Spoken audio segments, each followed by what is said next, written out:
Please subscribe to my channel. Hit the bell icon and never miss any updates.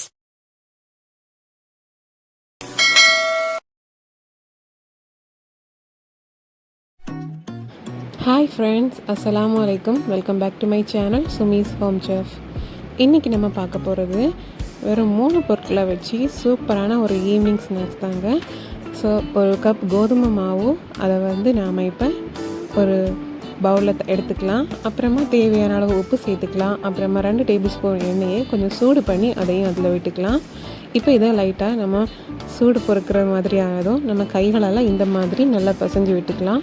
நல்லா mix ஆனதுக்கு அப்புறமா நாம் இதில் தண்ணி விட்டு பிசைய ஆரம்பிக்கலாம். இப்போ பாருங்கள், நல்லா மிக்ஸ் பண்ணி எடுத்து வச்சாச்சு.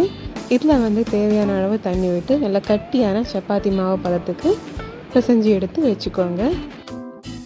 யாருக்கெல்லாம் நூடுல்ஸ் ரொம்ப பிடிக்குமோ அவங்களுக்கெல்லாம் இது ஒரு சூப்பரான ஈவினிங் ஸ்நாக்ஸாக இருக்கும் கண்டிப்பாக. அண்ட் குழந்தைங்களும் கண்டிப்பாக விரும்பி சாப்பிடுவாங்க. அண்ட் இந்த மாவை இந்த மாதிரி தண்ணி விட்டு பிசைஞ்சதுக்கு அப்புறமா இன்னும் ஒரு 5 மினிட்ஸ்க்கு நல்லா ப்ரெஸ் பண்ணி நல்லா பிசைஞ்சு எடுத்துக்கோங்க. அப்போ தான் மாவு நல்லா சாஃப்டாக வரும். ஸோ இதை ஒரு 10 மினிட்ஸ்க்கு அப்படியே மூடி வச்சுக்கலாம். அந்த டைமில் நாம் இதுக்கான ஃபில்லிங் ரெடி பண்ணிக்கலாம். ஃபில்லிங் பார்த்திங்கன்னா ஒரு வெங்காயம். இந்த வெங்காயத்தை நம்ம வேறு எதுவும் பண்ண போகிறதில்ல, ஃபைனாக ஸ்லைஸ் பண்ணி ஃப்ரை பண்ணி எடுக்க போகிறோம். அதாவது கோல்டன் கலரில் ஃப்ரை பண்ணி எடுத்தால் போதும். இது ரொம்பவும் சிம்பிளாகவும் அதே சமயம் டேஸ்டியாகவும் இருக்கும் சாப்பிட்றதுக்கு.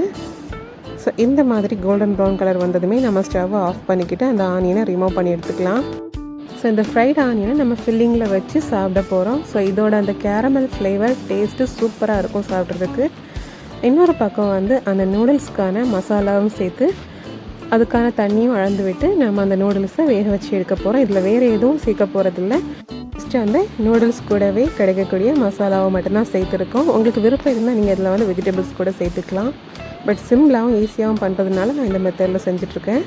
இப்போ பார்த்திங்கன்னா 10 மினிட்ஸ் ஆகிடுச்சு. ஸோ மாவை இந்த மாதிரி நம்ம சின்ன சின்ன போர்ஷனாக டிவைட் பண்ணி எடுத்துக்கலாம்.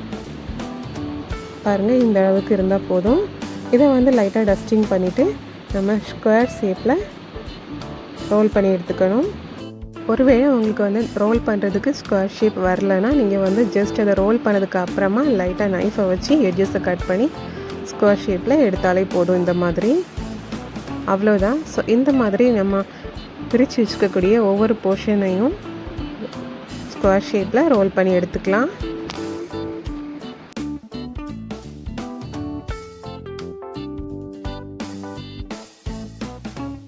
இந்த மாதிரி நாம் எல்லா பால்ஸையும் ரோல் பண்ணி எடுத்து வச்சதுக்கு அப்புறமா இன்னொரு பக்கம் பார்த்திங்கன்னா நூடுல்ஸ் நல்லா ரெடியாகி வந்தாச்சு.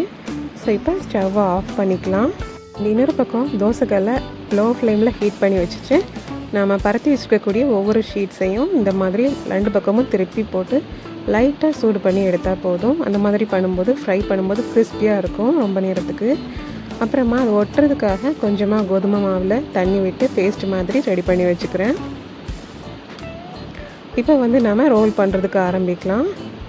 அதாவது நம்ம ரோல் பண்ணுறதுக்கு ஒரு பக்கத்தை தவிர பேலன்ஸ் இருக்கக்கூடிய 3 பக்கத்துலேயும் இந்த மாதிரி அந்த பேஸ்ட்டை ஸ்ப்ரெட் பண்ணிவிட்டு நடுவில் கொஞ்சமாக நூடுல்ஸ் வச்சுட்டு அதுலேயே டாப்பிங்கில் ஃப்ரைட் ஆனியன் அதையும் வச்சுட்டு நம்ம ரோல் பண்ண ஆரம்பிக்கலாம்.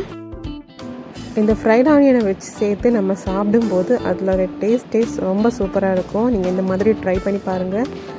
அண்ட் இப்போ நம்ம 2 எட்ஜஸையும் உள்ளாடி விட்டுட்டு இந்த மாதிரி ரோல் பண்ணி எடுத்துக்கலாம். அண்ட் சைடில் அந்த மாதிரி இருக்கிறத லைட்டாக அந்த பேஸ்ட்டை வச்சு ஒட்டி விட்டாலே போதும். இதை ஃப்ரை பண்ணும்போது கண்டிப்பாக பிரிஞ்சு போகாது, சூப்பராக வரும். அவ்வளோதான். இது பண்ணுறதுக்கு ரொம்ப டைம் எடுக்காது, ரொம்ப சிம்பிளாக சீக்கிரமாக செஞ்சு முடிச்சிடலாம். ஸோ இதை இஃப்தாருக்கு கூட நீங்கள் ட்ரை பண்ணி பார்க்கலாம், ரொம்ப நல்லாயிருக்கும்.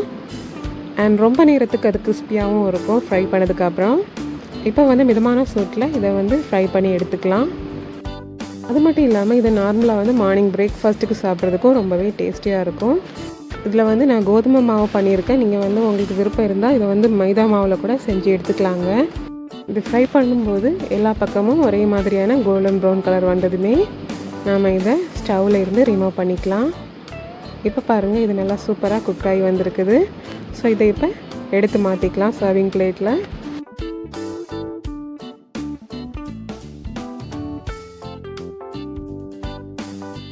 இந்த கோதுமை மாவு நம்ம சாப்பிடும்போது அந்த பப்ஸ் எல்லாம் சாப்பிடும்போது கிறிஸ்பியாக இருக்கும்ல, அதே மாதிரியே இருக்கும். ஸோ நீங்கள் தாராளமாக ட்ரை பண்ணி பார்க்கலாம்.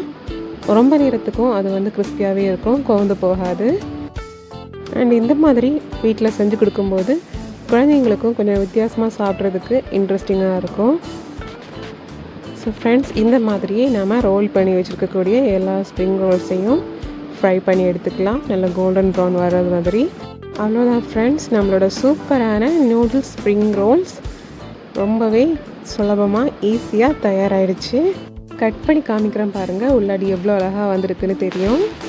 உள்ளாடி இருக்கிற நூடுல்ஸ் வந்து ரொம்பவே சாஃப்டாக இருக்கும், அதே டைமில் அவுட்டர் வந்து கிறிஸ்பியாக இருக்கும் சாப்பிட்றதுக்கு. ஸோ ஃப்ரெண்ட்ஸ், உங்கள் எல்லாருக்கும் இந்த வீடியோ பிடிச்சிருக்கும்னு நினைக்கிறேன். பிடிச்சிருந்துச்சுன்னா வீடியோவுக்கு லைக் போடுங்க, ஷேர் பண்ணுங்கள். இன்னும் நிறைய இன்ட்ரெஸ்டிங்கான ரெசிபீஸ் பார்க்குறதுக்கு என்னோடய சுமிஸ் ஹோம் செஃப் சேனலை மறக்காமல் சப்ஸ்கிரைப் பண்ணிக்கோங்க. தேங்க்யூ ஸோ மச் ஃபார் வாட்சிங்.